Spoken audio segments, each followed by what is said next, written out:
Avions-nous complètement tort sur les légumes verts? Si aujourd'hui vous prenez un traitement anticoagulant suite à une opération du cœur, on va voir ensemble des nouvelles données concernant l'alimentation par rapport à ce traitement anticoagulant et notamment les légumes verts qui sont très riches en vitamine K. Bonjour, bienvenue sur la chaîne. Donc moi c'est Jérémy, votre coach sportif, et aujourd'hui je vais prendre mon PC avec moi car j'ai reçu un commentaire très intéressant suite à mon questionnaire sur la création d'un programme pour toutes les personnes qui voulaient se remettre en forme et qui se sont arrêtées depuis très longtemps, qui aujourd'hui ont un corps qui n'a plus l'habitude de faire de l'activité physique, qui ont un cœur un peu fragile, qui ont déjà eu une alerte ou même qui se sont fait opérer du cœur et qui voudraient se faire accompagner avec un programme adapté.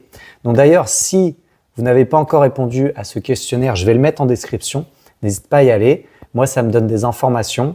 Ça me donne aussi des idées pour savoir si ce projet peut être intéressant, peut vous intéresser, et si oui, pourquoi pas participer à ce magnifique projet, créer le tout premier programme de remise en forme pour les personnes qui ont un cœur un petit peu fragile. J'ai des personnes qui ont déjà répondu à ce questionnaire, donc je tenais déjà à les remercier, dont une personne qui m'a laissé un commentaire très intéressant, et je voulais vraiment en faire une vidéo.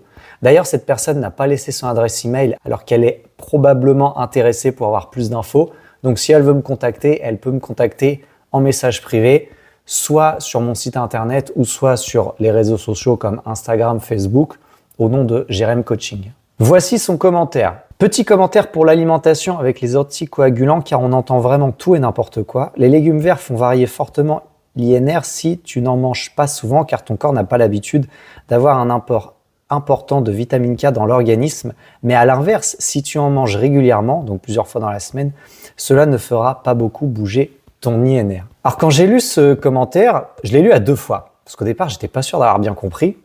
Et en fait, je le trouve extrêmement pertinent ce commentaire. Et il m'a fait beaucoup réfléchir. Et c'est vrai que moi, quand je me suis fait opérer du cœur et que j'ai commencé le traitement, la première chose qu'ont fait les médecins, ça a été me donner une liste avec une colonne verte, une colonne orange et une colonne rouge. Donc c'est avec les aliments. Dans la colonne verte, je pouvais manger ces aliments à volonté. Orange avec modération. Et rouge, il fallait absolument éviter. Donc dans la rouge, il y avait tous les légumes verts riches en vitamine K, les épinards, les brocolis, etc., les abats.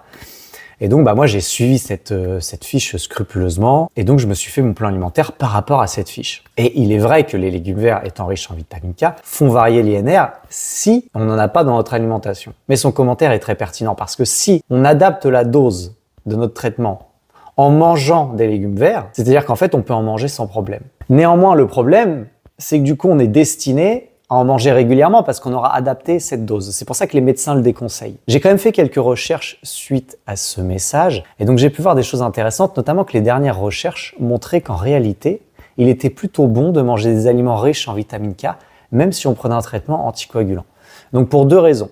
La première raison, c'est que déjà, c'est excellent pour la santé. Se limiter de ces aliments, c'est vraiment dommage et ça peut nous amener probablement à d'autres problèmes de santé et donc en réalité affaiblir plus notre cœur qu'autre chose. Et la deuxième chose très intéressante, et je reprends mon PC, c'est qu'ils conseillent même, d'après les récents essais cliniques, ils conseillent même à leurs patients, en réalité, d'augmenter leur apport quotidien en vitamine K. Pourquoi? Parce que selon l'essai clinique, l'augmentation de la consommation quotidienne de vitamine K, qui est essentielle à la coagulation, semble donc efficace pour maintenir une anticoagulation stable, notamment chez les patients qui ont des niveaux d'anticoagulants instables lors des prises de médicaments. Du coup, ça remet en cause pas mal de choses, et notamment moi. Alors, ce qu'il faut retenir, moi, mon interprétation, c'est que déjà, bonne nouvelle, si vous aimez absolument les légumes verts, vous pouvez en consommer. Bien sûr, vous devez en parler à votre médecin ou votre cardiologue, mais si vous adaptez la dose, et si vous trouvez la bonne dose en mangeant des légumes verts, ça peut même être bénéfique pour votre santé.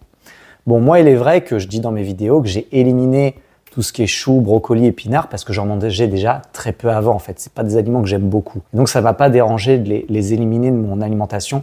Et du coup, je me vois pas, moi, m'embêter à devoir, à chaque fois que j'en prends, faire attention à mon traitement. Donc, moi, je préfère les éliminer. Par contre, il est vrai que dans mon alimentation, j'ai toujours gardé des aliments riches en vitamine K et j'ai adapté ma dose à ça. Notamment, je mange de temps en temps des avocats, comme je l'ai déjà dit dans mes vidéos. Je mange des oléagineux qui sont riches en vitamine K aussi. J'en mange tous les jours. Donc voilà, donc moi en fait j'ai adapté ma dose par rapport à ces vitamines K. Mais donc du coup ce qu'il faut retenir surtout, c'est qu'il faut juste avoir une alimentation équilibrée, il faut manger de tout, il faut juste adapter son traitement par rapport à ses habitudes et ensuite il faut juste éviter de changer ses habitudes chaque semaine. C'est pour ça d'ailleurs qu'il faut éviter de se diriger vers des régimes trop extrêmes parce que ça peut complètement dérégler votre traitement.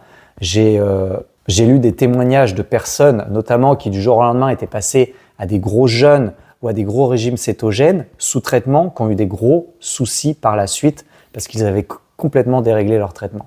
Donc il faut faire très attention à ça, c'est pour ça qu'il faut vous faire accompagner dans ces cas-là. Donc merci à cette personne si elle veut me contacter, qu'elle n'hésite pas. Et n'hésite pas à me poser vos questions en commentaire aussi. Moi, j'y réponds en vidéo. Le but de cette chaîne, donc bien sûr, c'est de vous accompagner à vous remettre en forme via le sport et une alimentation équilibrée, mais c'est aussi de vous partager mon retour d'expérience par rapport à cette opération du cœur, tous vos partages, tout ce que je peux trouver comme information pour aider le plus grand nombre à se remettre en forme et retrouver un corps athlétique, même après 40 ans, et même un cœur avec un cœur un petit peu fatigué. En tout cas, merci d'avoir regardé cette vidéo. N'hésitez pas à liker, commenter et vous abonner si ça vous a plu. Et je vous dis à très bientôt pour une prochaine vidéo.